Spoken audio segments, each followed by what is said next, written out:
Hello everyone, welcome to my YouTube channel library classes. हम पिछली video में हमने 5 लॉज के बारे में बताया था। 2 लॉज हम पढ़ चुके हैं, फर्स्ट एंड सेकंड लॉ, और अब हम डिस्कस कर रहे हैं अपना थर्ड लॉ, जो कि है एवरी बुक इट्स रीडर। ये है हमारा थर्ड लॉ जो कि हम डिस्कस कर रहे हैं। फर्स्ट लॉ है हमारा books are for use, second law है हमारा every reader his her book, and third law is every book its reader. प्रत्येक पुस्तक को पाठक मिले। इसके हम 2 पॉइंट्स डिस्कस कर चुके हैं पिछली वीडियो में। फर्स्ट पॉइंट जो हमने डिस्कस किया था वो था ओपन एक्सेस सिस्टम, एंड जो सेकंड था वो था सेल्फ अरेंजमेंट। ये 2 पॉइंट हम फर्स्ट इससे पहले वाली वीडियो में पढ़ चुके हैं। अब हम डिस्कस करेंगे अपना 4th पॉइंट जो कि है कैटलॉगिंग, यानी कि सूचीकरण।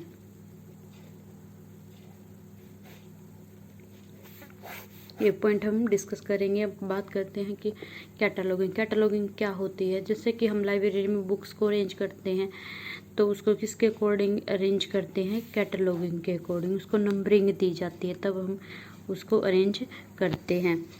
हम लाइब्रेरी साइंस। इसको एक साइंस के सब्जेक्ट के रूप में क्यों नहीं पढ़ाया जाता? इसको कौन से सब्जेक्ट के रूप में पढ़ाया जाता है? इसको सोशल साइंस सब्जेक्ट में इसको पढ़ाया जाता है। साइंस में इसको नहीं पढ़ाया जाता। क्यों नहीं पढ़ाया जाता? क्योंकि इसके अंदर क्या है, लाइब्रेरी के अंदर क्या है, फिलोसफी है, इसीलिए इसको और सोशल साइंस में पढ़ाया जाता है। इसके अंदर मेथड्स हैं, थ्योरी भी है, और प्रैक्टिकल भी है, इसलिए इसका नाम साइंस भी रखा गया, यानी कि लाइब्रेरी साइंस जिसके क्या है 2 मेथड। लाइब्रेरी साइंस के कितने मेथड हैं? 2। कौन कौन से मेथड हैं? लाइब्रेरी साइंस में कितने मेथड यूज किए जाते हैं? 2। फर्स्ट है क्लासिफिकेशन, एंड सेकंड है कैटलॉग। 2 मेथड का हम यूज़ करते हैं किसके अंदर? लाइब्रेरी साइंस के अंदर। कौन कौन से मेथड है वे? Classification and cataloguing. Library science को किस सब्जेक्ट के अंदर पढ़ाया जाता है? सोशल साइंस के अंदर पढ़ाया जाता है। क्यों? क्योंकि इसके अंदर क्या है, फिलोसफी है, इसीलिए इसको सोशल साइंस सब्जेक्ट के रूप में ही पढ़ाया जाता है। जो क्लासिफिकेशन होती है, क्लासिफिकेशन होता क्या है? इसका मतलब क्लासिफिकेशन का मीनिंग होता है चीज़ों को क्लासीफाई करना।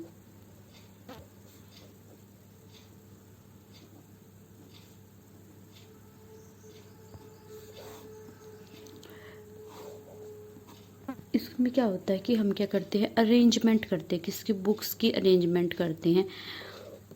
जो सेम सब्जेक्ट की बुक है उनको हम एक जगह अरेंज करते हैं। अगर हम बुक्स को अच्छे से ही अरेंज नहीं करेंगे तो हमें वो बुक्स लाइब्रेरी में नहीं मिलेगी। इसीलिए क्या करते हैं, लाइब्रेरी के अंदर हम क्लासिफिकेशन करते हैं किसका, बुक्स का, उसको अरेंज करते हैं। जैसे कि साइंस है सब्जेक्ट, इसके अंदर कौन कौन से सब्जेक्ट पढ़ाए जाते हैं? इसके अंदर फिजिक्स हो गया, केमिस्ट्री हो गया, जूलॉजी हो गई, बॉटनी हो गई।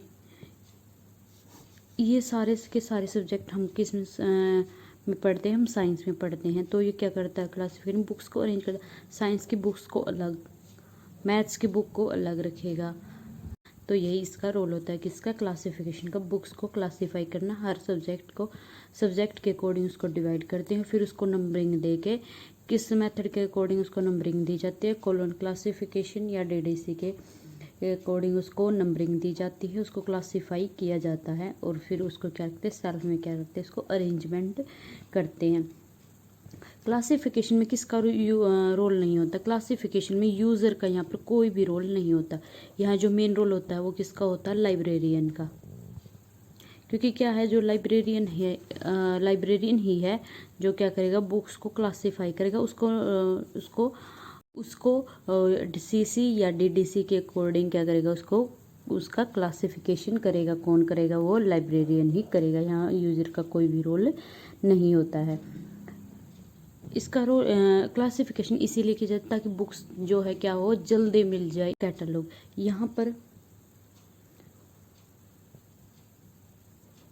यहाँ यूज़र का रोल स्टार्ट होता है। यूज़र क्या करेगा, यूज़र को अगर कोई बुक चाहिए तो वो क्या करेगा, कैटलॉग में जाएगा, उसको जो भी बुक्स चाहिए उसका वो राइटर के अकॉर्डिंग चेक करेगा उस बुक को, उस बुक के नेम से उस बुक को चेक करेगा, यानी कि कोई ना कोई वो लेके आया राइटर या बुक के नेम से ही उस बुक को चेक करेगा, कहाँ पर कैटलॉग में उस बुक को ढूंढेगा।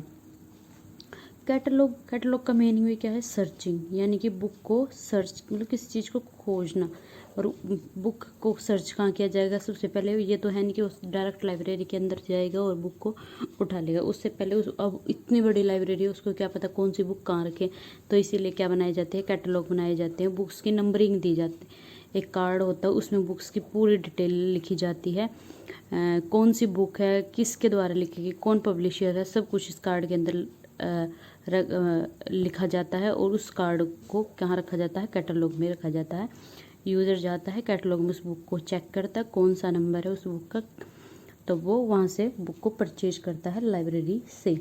बुक क्या है, राइटर के नाम से भी होती है, जैसे ऐसा डॉक्टर एस आर रंगनाथन की है, मान लो किसी लाइब्रेरी में डॉक्टर एस आर रंगनाथन की कितनी बुक, सब 50 बुक रखी गई हैं।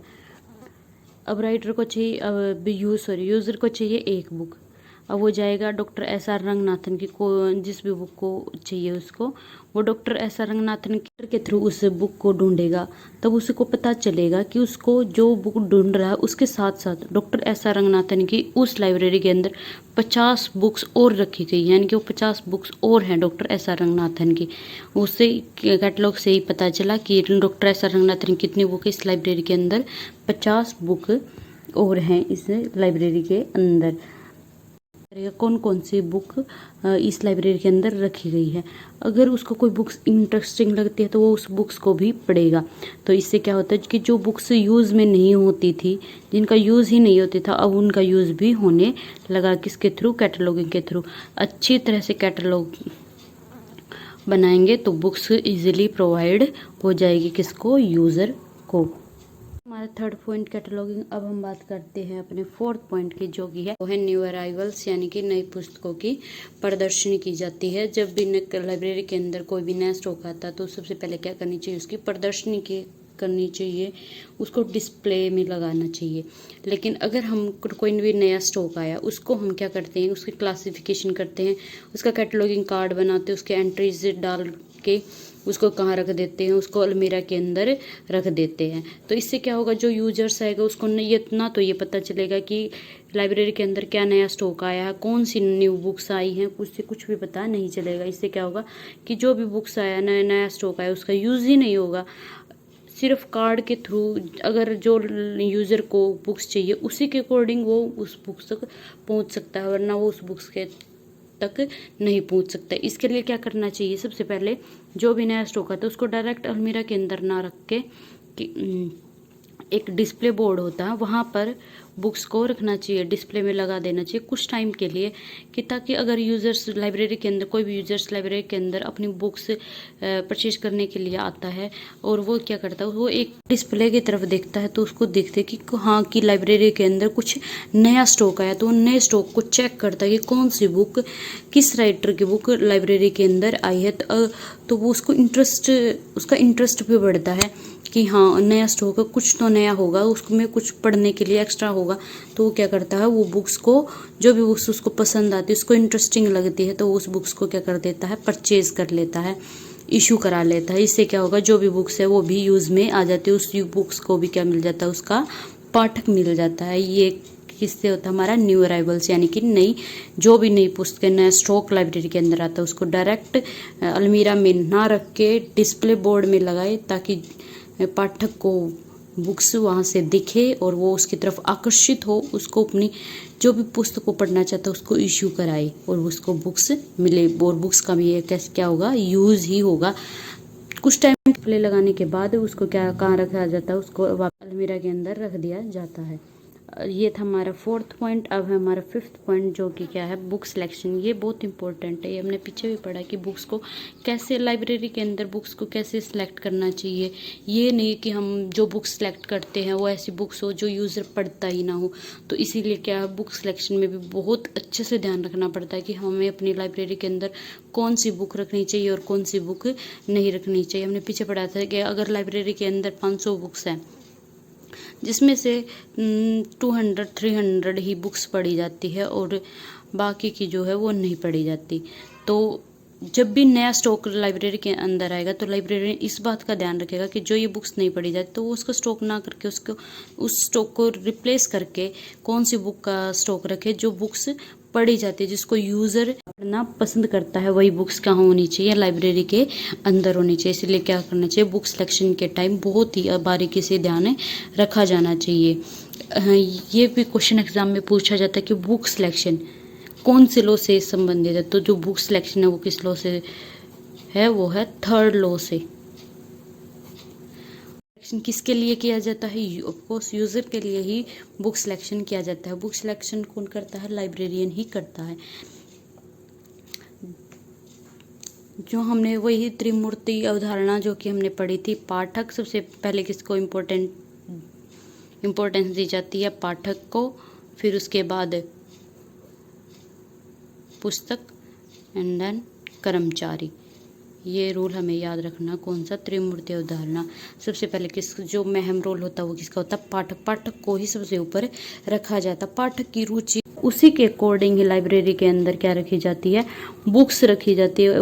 वही बुक लाइब्रेरी के अंदर रखते हैं। बुक जो पाठक को नहीं मिलती तो एज ए लाइब्रेरियन उसका दायित्व है किसका, लाइब्रेरियन का, कि वो क्या करे, पाठक को बुक प्रोवाइड करे। अगर उसकी लाइब्रेरी के अंदर बुक नहीं है तो वो अपने जो समकक्ष लाइब्रेरी है उससे क्या ले, लोन ले, उससे कांटेक्ट करे, कि उससे पूछे कि नहीं क्या आपकी लाइब्रेरी में ये बुक है, अगर है तो वो किसके थ्रू उस बुक को परचेज कर सकता है, ILL यानी कि इंटर लाइब्रेरी लोन। उसके थ्रू वो क्या कर सकता है, दूसरी लाइब्रेरी से बुक को परचेज कर सकता है और वो क्या कर सकता है, पाठक को उस बुक को प्रोवाइड करा सकता। कौन करा सकता है, लाइब्रेरियन का ही दायित्व होता है कि समकक्ष लाइब्रेरी यानी कि जैसे कि एकेडमिक लाइब्रेरी है तो एकेडमिक लाइब्रेरी से ही कांटेक्ट करे और वहाँ से वो उस बुक को, अगर वो उस लाइब्रेरी में वो बुक है तो उस लाइब्रेरी से वो बुक परचेज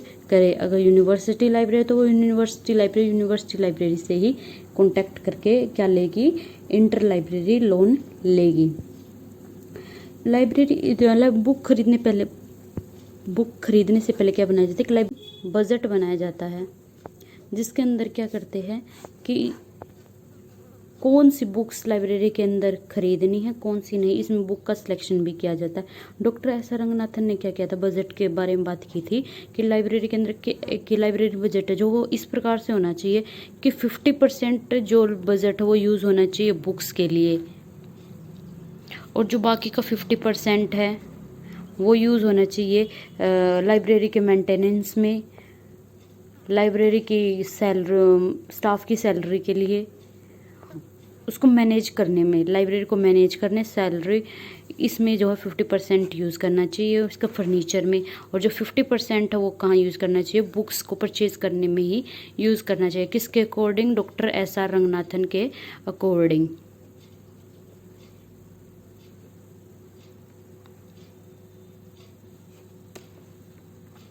ये डॉक्टर एस आर रंगनाथन ने कहा था। खरीदने से पहले ये ध्यान देना चाहिए कि हमें को लाइब्रेरी के अंदर हम जो बुक लेके आ रहे हैं, जो हम जिस बुक का हम सेलेक्ट कर रहे हैं वो बुक लाइब्रेरी में यूज़ होनी चाहिए। हम ऐसी बुक्स का स्टॉक ना रखें जो यूज़ में नहीं आती हो। तो इसीलिए क्या करना चाहिए, बुक्स लाइब्रेरी में बुक्स का सिलेक्शन बहुत ही सोच समझ कर करना चाहिए। के सिलेक्शन में कुछ थे जिन्होंने अपने अलग अलग प्रिंसिपल दिए थे, उनमें से थे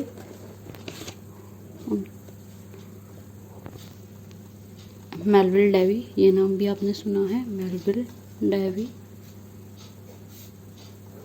MC Colvin, third doctor S R Ranganathan,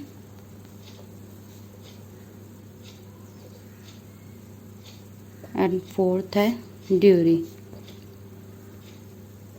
इन चारों ने ही बुक सिलेक्शन के लिए अपने अलग अलग अपने अकॉर्डिंग क्या दिए थे, प्रिंसिपल दिए थे किसके लिए, बुक सिलेक्शन पर, कि कैसे बुक को सिलेक्शन करना चाहिए, कहाँ लाइब्रेरी के अंदर बजट के अंदर ही से अच्छी बुक लाइब्रेरी के अंदर हो, ऐसी बुक्स के सिलेक्शन के बारे में क्या दिए थे इन्होंने, जब प्रिंसिपल दिए थे। इन्हीं के सिद्धांतों पर ही बुक को सिलेक्ट किया जाता है लाइब्रेरी के अंदर।